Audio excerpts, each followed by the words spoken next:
नमस्कार दोस्तों, आप सभी का स्वागत है आपके अपने YouTube चैनल में। दोस्तों, आज हम इस वीडियो में मैथ, रीजनिंग और ग्राफ के प्रश्नों को कवर करेंगे। आपकी स्क्रीन पर क्वेश्चन नंबर पहला दिख रहा होगा। चलिए इसका आंसर बताइए क्या होगा। सवाल देखिए, लिखा हुआ है 2 की पावर 4 है, अंडर रूट के अंदर है और यहाँ पर अंडर रूट 64 है, करणी में 3 लिखा हुआ है और यहाँ पर लिखा हुआ है अंडर रूट 2 की पावर 8 करणी में 4। इसका मान क्या होगा? चलिए जवाब दीजिए, इसका आंसर क्या होगा। तो देखिए दोस्तों, आपको घातांक करने के सवाल हैं, आपके सिलेबस में भी है। कैसे लगाएंगे पहले आपको थोड़ा बेसिक समझा देते हैं। जैसे देखिए यहाँ पर अंडर रूट एक्स लिखा होता है ना, इसका क्या मतलब होता है? एक्स की पावर 1/2। दोस्तों यहाँ पर इसकी जो करणी होती है ना, 2 छिपी होती है। जिस नंबर पे करणी यानी यहाँ अंडर रूट के बाहर नंबर न लिखा हो ना, वहां 2 मान के चलते हैं।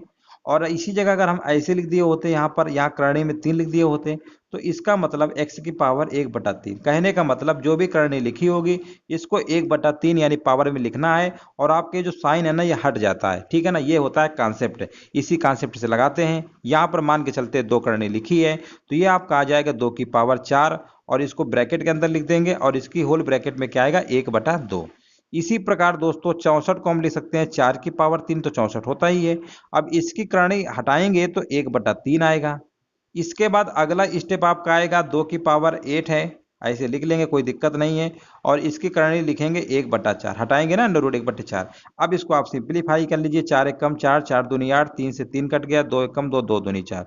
2 की पावर 2 4 होता है, यहाँ पर 4 आएगा, यहाँ पर 2 की पावर 2 4 आएगा। तो आप कहेंगे इसका जो फाइनल आंसर होगा 12 होगा, जो कि बिल्कुल सभी लोगों को जवाब आ भी रहा है। इसका right answer option number A हो जाएगा। आगे बढ़ते हैं, क्वेश्चन नंबर दूसरा। यहाँ पर देखिए एवरेज का सवाल आ गया है, पूछा गया है x1 x2 और x3 का औसत 14 है। ठीक है ना, 3 नंबर है x1 x2, इसका औसत दिया हुआ है। x2 और x3 के योगफल का दोगुना 50 है, x1 का मान क्या होगा?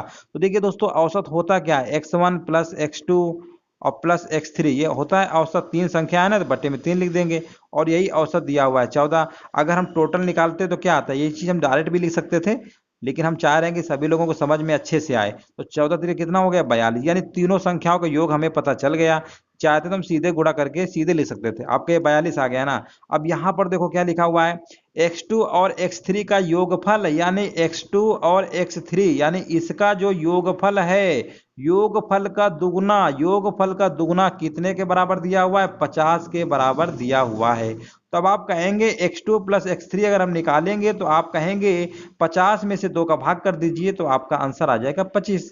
यानी हमें x2 x3 की वैल्यू पता है, क्वेश्चन में x1 का पूछा गया है। अच्छा ये बताइए, इसकी जगह अगर हम 25 रख दें और x1 निकालना है, ये इधर जाएगा तो 42 में सीधे 25 को माइनस कर देंगे तो आप कहेंगे इसका आंसर कितना आएगा? इसका आंसर 17 आएगा, यानी ऑप्शन नंबर डी इसका राइट आंसर हो जाएगा। उम्मीद है ये चीज आपको समझ में आ गई होगी। आगे बढ़ते हैं, क्वेश्चन नंबर तीसरा। यहाँ पर देखिए, यहाँ पर हमारा अनुपात का सवाल आ गया, रेशियो का आ गया है। तो देखिए दोस्तों, एक तो तरीका आपके पास ये है, जैसे लिखा हुआ है 5a माइनस 2b। रेशियो का मतलब जानते हैं बटे में होता है, यानी इसको बटे में लिख सकते हैं। बटे में कितना आएगा? 2a प्लस b, ये लिख सकते हैं। यहाँ तक आपको बात समझ में आ रही होगी। बराबर है 7/10। एक तरीका है क्रॉस मल्टीप्लाई करिए, ए बी का रेशियो निकाल लीजिए, आपका आंसर आ जाएगा। लेकिन अगर आप चाहते हैं कि परीक्षा में हम और तेजी से लगाएं तो फिर आपको क्या करना पड़ेगा? ऑप्शन लेना पड़ेगा। तो देखिए 7 आना चाहिए पहले वाले में, तो यहाँ पर अगर ए की जगह 2 रखोगे, बी की जगह 3, 2 पंचे 10, 3 दूनी 6, 10 में 6 घटाओगे 4, ये ऑप्शन हो ही नहीं सकता है। इसकी एक जगह 3 रखोगे, 3 पचे 15, 2 दूनी 4, 11 आ रहा, ये भी ऑप्शन नहीं होगा। अब इसको देखिए, 3 पचे 15, 4 दूनी 8, 15 में 8 घटाया 7 आ गया ना, बिल्कुल यहीं से आपका सेटिस्फाइड हो जाएगा और ऑप्शन नंबर आपका सी नंबर बिल्कुल सही हो जाएगा। इस तरीके से भाई ऑप्शन से लगा लीजिए, जल्दी से लग जाएगा। अगर आप बेसिक से लगाना चाहते हैं, इसको सॉल्व कर लीजिएगा तो भी आएगा, बस टाइम मैनेजमेंट में दिक्कत होगी, टाइम इसमें ज्यादा लगेगा। आगे बढ़ते हैं, क्वेश्चन नंबर चौथा देखिए। यहाँ पर पूछा गया है दो संख्याओं का गुणनफल 45 है और उनका अंतर 4 है, तो संख्याओं के वर्ग का योगफल कितना होगा? अब देखो, इस सवाल में आपको लगाना क्या है? हिट एंड ट्रायल मेथड समझते हैं ना। सबसे पहले आपको सोचना है, ऐसी दो संख्या ले लीजिए। अगर आप बेसिक से लगाएंगे तो फिर काफी लंबा होगा, तो आप सोचिए ऐसे दो नंबर बताइए जिनका गुणा करने पर 45 आना चाहिए, अंतर 4 आना चाहिए। तो आप कहेंगे 9 और 5, 9 5 ऐसे दो नंबर हैं। गुणा करेंगे तो 45 आ रहा है। अगर इन्हीं का अंतर ले लेंगे तो 4 आ रहा है। हमने भी कहा बिल्कुल सही बात है। तो प्रश्न में पूछा क्या गया है, पूछा गया संख्याओं के वर्गों का योगफल, यानी संख्याएं हमने बिल्कुल सही माना है। 9 का स्क्वायर 81 होता है, 5 का स्क्वायर 25 होता है। आप कहेंगे जोड़ दीजिए 106 आएगा, यानी इसका जो राइट आंसर हो जाएगा ऑप्शन नंबर डी हो जाएगा सही। इसका आंसर डी नंबर हो जाएगा। आगे बढ़ते हैं दोस्तों, क्वेश्चन नंबर 5 लिखा हुआ यदि 1 का क्यूब 2 का क्यूब 3 का क्यूब प्लस डैश डैश है और 10 की पावर 3। अच्छा, इन्होंने पहले ही इनका जोड़ के टोटल वैल्यू बता दिया है, 3025 के बराबर है। हमने भी कहा ठीक है, अच्छी बात है। अब प्रश्न में पूछा गया है 4 32 108 प्लस डैश डैश 4000 का मान क्या होगा। दोस्तों जब भी इस टाइप का सवाल हो और इसका मान पूछे तो कहीं ना कहीं इसका जो दिया हुआ है ना, इसका कहीं ना कहीं यूज होगा, पक्का हम आपको बता रहे हैं, ठीक है ना। 3025 में कहीं ना कहीं इसका यूज होगा। तो देखिए कैसे लगाते हैं, यहाँ पर 4 32 है ना, आप कहेंगे सबसे पहले 4 कॉमन ले लीजिए, अंदर आएगा 1 प्लस 4 अट्ठे 32, यानी हम 4 अट्ठे 32 8 आएगा। इस तरीके से यहाँ पर कितना आएगा, 4 दूनी 8 4 सत्ते 28, इस तरीके चलता रहेगा और यहाँ पर 1000 आ जाएगा, ठीक है ना। इस तरीके से आ जाएगा। फिर यहाँ पे दोस्तों इसको हम ऐसे लिख सकते हैं, 1 का क्यूब लिख सकते हैं, नहीं लिख सकते बोलिए, 1 का क्यूब करेंगे तब भी 1 आएगा। 8 को हम लिख सकते हैं 2 का क्यूब, 27 को लिख सकते हैं 3 का क्यूब, और ऐसे चलता रहेगा और 10 की पावर 3। इसी की वैल्यू क्वेश्चन में दिया हुआ है 3025 है। आपको क्या करना था, 3025 में से 4 से मल्टीप्लाई कर देंगे, आपका आंसर आ जाएगा 4 पंचे 20, 4 दूनी 8 2 10, 4 त्रिका 12, 12 और 100, यानी इसका राइट आंसर होगा ऑप्शन नंबर बी, इसका राइट आंसर हो जाएगा। उम्मीद है ये बात आपको समझ में आ गई होगी। अब हम आगे बढ़ते हैं क्वेश्चन नंबर 6। दोस्तों ये सवाल हमने कल के टेस्ट में कराया था, जिसमें से इसका जो आंसर है हमने जल्दबाजी में एक 121 नंबर जो पूर्ण वर्ग होता है छोड़ दिया था। हालांकि काफ़ी लोगों को कमेंट भी आए थे, कमेंट पे ज़्यादा हम ध्यान नहीं दे पाए, तो ये प्रश्न आपका कल गलत हो गया था। उस पर हमने 6 आंसर बताया था, 6 नहीं होगा, क्योंकि यहाँ पर देखिए पूर्ण वर्ग संख्या पूछी गई है, 121 को हमने नहीं लिखा था, बाकी सब हमने सही कराया था।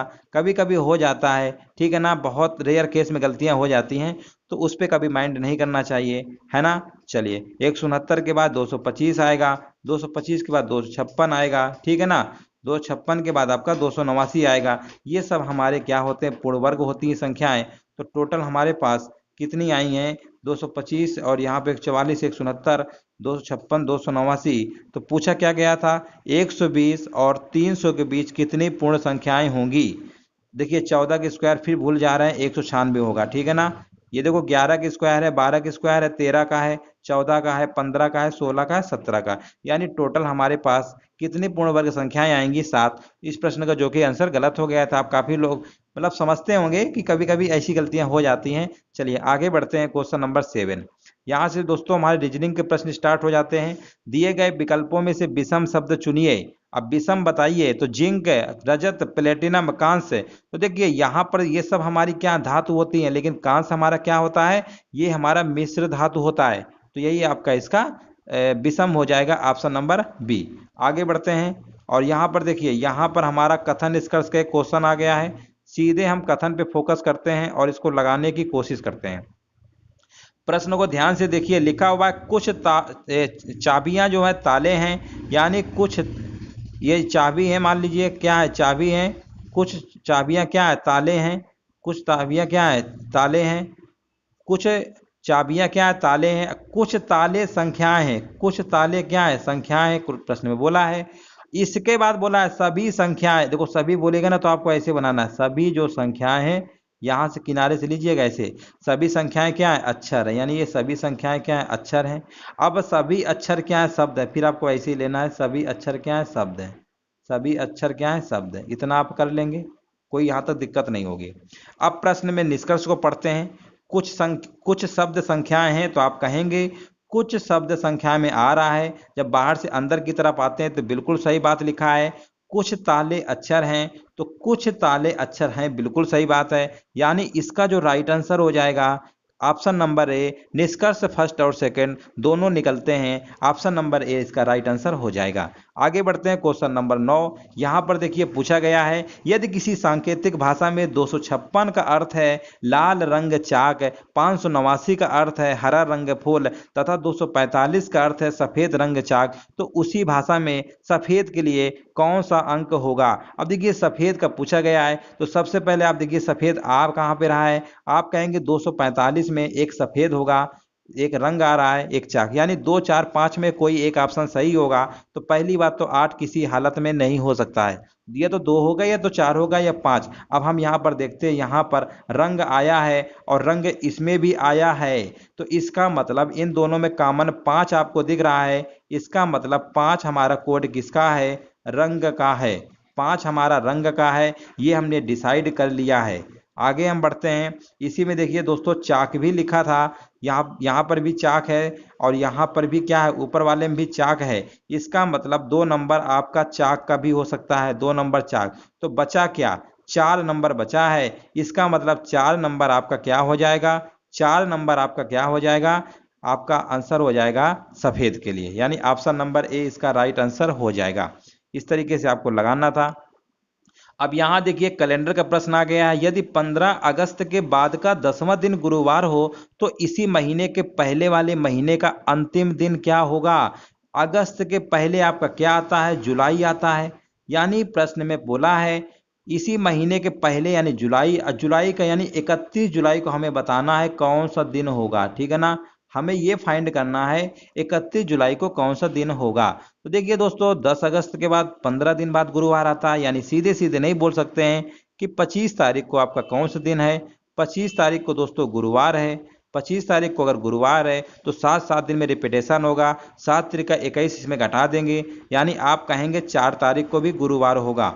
4 को भी गुरुवार होगा तो 3 तारीख को आप कहेंगे बुधवार होगा, 2 तारीख को आप कहेंगे मंगलवार होगा, 1 को कहेंगे सोमवार होगा, 1 को सोमवार होगा, तो 31 का कौन नहीं बता पाएगा, 31 का रविवार होगा। ऑप्शन नंबर बी इसका राइट आंसर हो जाएगा। इस तरीके से आपका इसका आंसर देना था। आगे बढ़ते हैं दोस्तों, यहाँ से हमारा रैंकिंग का एक क्वेश्चन आ गया है जो कि आपके सिलेबस में है। बच्चों की किसी कतार में कल्पना बाएं से 9वें स्थान पर है, स्पर्श दाएं से 13वें स्थान पर है। जब ये दोनों आपस में अपना स्थान अदल बदल कर लेते हैं तो कल्पना बाएं से 17वें स्थान पर आ जाती है। बताइए कि दाएं से स्पर्श किस स्थान पर होगा। देखिए दोस्तों, अगर इस प्रश्न में ये पूछ लिया जाता कि बताइए कक्षा में टोटल कितने विद्यार्थी हैं, अगर कुल विद्यार्थी पूछ लेता तो सवाल आपका कैसे निकलता है। हमने बताया है, इसका ट्रिक बताया है कि कल्पना बाएं से 17वें स्थान पर हो जाता है, मतलब स्थान पर आ जाती है।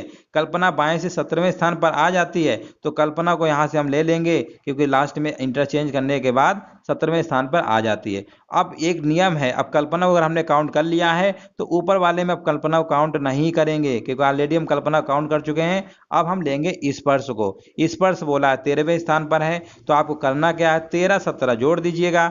टोटल कैसे निकालते हैं, जैसे आपने पढ़ा होगा, एक ही व्यक्ति के, ये ट्रिक है, एक ही व्यक्ति के अगर लेफ्ट राइट का अगर स्थान पता हो, दोनों को जोड़ के एक कम कर दो, आपका टोटल निकल आता है, ठीक है ना। तो यहाँ पर देखिए 17 13 जोड़ेंगे तो आपका 30 आएगा, 30 में एक कम घटेंगे तो 29। यानी इस प्रश्न में अगर ये पूछ लिया होता कुल विद्यार्थियों की संख्या कितनी होगी तो आप बताएंगे 29 होगी, ठीक है ना। लेकिन यहाँ पर बोला गया स्पर्श किस स्थान पर होगा। अब देखिए अदला बदली हो रही है, यानी स्पर्श दाएं से 13वें नंबर पे हो रहा है, कल्पना 9वें, यानी कल्पना वाला स्थान स्पर्श ले लेगा। यानी अब हमें टोटल पता है, एक साइड से निकालना है। तो ये देखिए एक साइड का अगर आपको 9 वाला दिया है, 9 वाला आपका स्थान बदलने के बाद स्पर्श में काउंट करेंगे, ठीक है ना। तो टोटल में से 9 घटा लीजिए, आपका कितना आएगा 20, और इसी में से 1 जोड़ दीजिए तो आपका आंसर आ जाए 21वां। इसका राइट आंसर क्या होगा, 21वां। जब आप टोटल विद्यार्थियों की संख्या निकाल लेंगे और एक साइड का हमें पता हो, तब एक साइड का निकालना हो तो कैसे निकालते हैं, टोटल माइनस एक का एक साइड और -1। और जब अगर हमें टोटल निकालना होता है, एक साइड से दिया हो दूसरे साइड से दिया हो, दोनों को जोड़ के एक माइनस करते हैं, ये आपको पता होगा। तो इसका जो राइट आंसर हो जाएगा ऑप्शन नंबर बी। अगर टोटल पूछता तो 29 होता, एक साइड से पूछा गया है ना तो 21 हो जाएगा। सिंपल सवाल था, उम्मीद है आपको समझ में आ गया होगा। यहां से दोस्तों हमारे सवाल स्टार्ट हो जाते हैं ग्राफ के। आपको देखिए ग्राफ को बहुत ही अच्छे से पढ़ना है, बोला भी है प्रश्न में, ध्यान से पढ़िए। चलो अब आपको दिख रहा होगा थोड़ा सा, हाँ अब आपको दिख रहा होगा अच्छे से। चलिए हम आपको पढ़ के बता दे रहे हैं, जहां भी समझ में ना आए देख लीजिए। यहाँ पर लिखा हुआ है, थोड़ा सा और जूम कर दें क्या, अच्छे से देख लो, बढ़िया से देखो। देखो ये आपका ग्राफ बना हुआ 20 40 60 80 100 120 इस तरीके से लिखा गया है। चलिए अब थोड़ा छोटा कर लेते हैं और ठीक है। अब देखो यहाँ पर देखिए पूछा गया है, सकल राष्ट्रीय उत्पाद जीडीपी के संबंध में कौन सा देश तीसरे स्थान पर सबसे बड़ा है। अब देखिए ये सब देश हैं ए बी सी डी और यहाँ पर ई एफ, ये हमारे देश हैं। सबसे सबसे यानी तीसरे नंबर पर पूछा गया है, आप कहेंगे पहले नंबर पे तो आपका बी आ रहा है, दूसरे नंबर पे आपका 90 यानी यहाँ पर ई आ रहा है, तीसरे नंबर पे कौन आ रहा है 90 से कम देखो 70, यानी इसका जो राइट आंसर हो जाएगा कौन सा देश हो जाएगा, ऑप्शन नंबर बी इसका राइट आंसर हो जाएगा। इस तरीके से आप ग्राफ को देख के ही सीधे आंसर डायरेक्ट दे देंगे। आगे बढ़ते हैं और यहाँ पर देखिए क्या पूछा गया है, यहाँ पर थोड़ा सा और बड़ा कर देते हैं। चलिए अब यहाँ पर देखिए पूछा गया है, देश ए का सकल राष्ट्रीय उत्पाद जीडीपी देश एफ से कितनी राशि से कम है। अब देखिए देश ए में आपका कितना है 30 है, देश एफ की अगर हम बात करते हैं 50 है, सभी को अच्छे से दिख रहा है 30 है, इसके पास 50 है, कितना कम है 20, यानी ऑप्शन नंबर इसका राइट आंसर हो जाएगा ए नंबर, यानी 20 अरब अमेरिकी डॉलर क्या है कम है। सिंपल सवाल था, आपको ये भी ग्राफ से देख के लग गया, बिना लगाए आपके सवाल देखो लग गए, इसलिए ग्राफ वाले सवालों को घबराना नहीं है। यहाँ पर हम बढ़ते हैं और यहाँ पर देखिए पूछा गया है, देश ई का देश जो है, देश ई का देश ए सी एफ के कुल सकल राष्ट्रीय उत्पाद से क्या अनुपात है। तो आप कहेंगे ई वाले का 90 है, हमने भी कहा 90 आया, चलो 90 लिख लेते हैं, अनुपात बना लीजिए।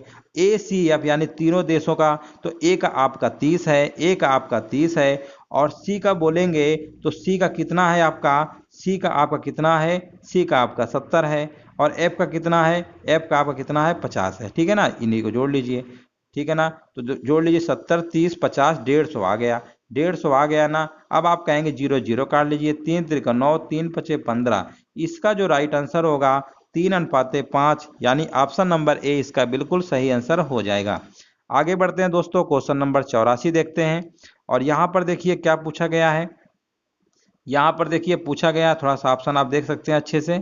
चलो अब आपको दिख रहा होगा अच्छे से, थोड़ा और जूम कर देते हैं। चलो यहाँ पर देखिए पूछा गया है, यदि पिछले दशक में 6 देशों के संयुक्त राष्ट्रीय उत्पाद में 50% की वृद्धि हुई है, 50% की वृद्धि का मतलब समझते हैं, इसकी फ्रैक्शन वैल्यू 1/2 होती है, यानी 2 वाली चीज 3 हो जाती है। 2 वाली चीज कितनी हो जाती है, 3 हो जाती है। यहाँ पर बोला है कि तो 10 वर्ष पहले उनका संयुक्त वार्षिक सकल राष्ट्रीय उत्पाद कितना था, यानी 3 यूनिट की वैल्यू दिया है बाद वाली और पहले वाली पूछा है। तो ये देखिए टोटल पहले सबको जोड़ लीजिए, क्योंकि 6 देश है ना, इसका 30 है, इसका 100 है, 130 हो गया, 70 जोड़ेंगे 200 हो गया, 220 में से 90 जोड़ेंगे तो 310 आएगा, 310 में से 50 जोड़ेंगे 360 आएगा, यानी आप कह सकते हैं 3 यूनिट की वैल्यू 360 दिया है, यानी ये इसका 120 गुना है, तो इसका भी 120 गुना निकाल लीजिए, तो इसका 120 गुना कितना हो जाएगा 240, यानी इस प्रश्न का जो फाइनल आंसर आएगा 240, यानी ऑप्शन नंबर सी हो जाएगा। इस तरीके से आपको लगाना था। चलिए दोस्तों यहीं तक सवाल आपके थे, आपके ग्राफ के सवाल आज हमने लिया है, कल इसके पहले वाले वीडियो पे हमने तालिका करवाया था। ठीक है दोस्तों, सारे क्वेश्चन में अगर आपको समझ में आ गया तो वीडियो को सभी लोग लाइक शेयर जरूर कर दीजिएगा, और जो लोग नए आए चैनल को सब्सक्राइब जरूर करके जाइएगा। इसके अलावा किसी क्वेश्चन पे अगर डाउट वगैरह होता है, समझ में नहीं आता है, तो बाद में आप ऑफलाइन कमेंट छोड़ सकते हैं। कमेंट हालांकि हम सभी का पढ़ते हैं, जहाँ भी कुछ दिखता है अगले दिन हम क्लियर कर देते हैं। वीडियो देखने के लिए दोस्तों धन्यवाद।